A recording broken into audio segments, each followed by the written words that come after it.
আবারও কিন্তু বন্ধ হয়ে গেল NH10 national highway 10 Siliguri Gangtok যে রোড সেটা কিন্তু আবারও বন্ধ হয়ে গেল।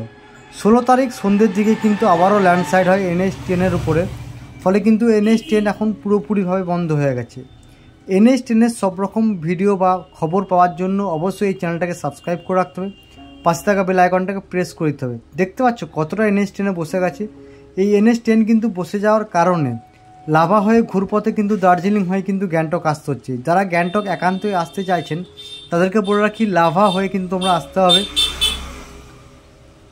NH10 কিন্তু এখন সিকিম শিলিগুড়ি সেটা কিন্তু এখন বন্ধ আছে।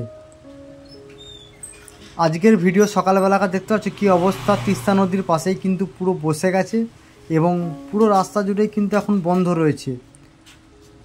তো যারা আসতে চাইছো তারা কিন্তু এই রুটটা অ্যাভয়েড করো এবং ভায়া দার্জিলিং হয়ে এসো, তাহলে তোমাদের আসতে সুবিধা হবে সিকিম আসতে।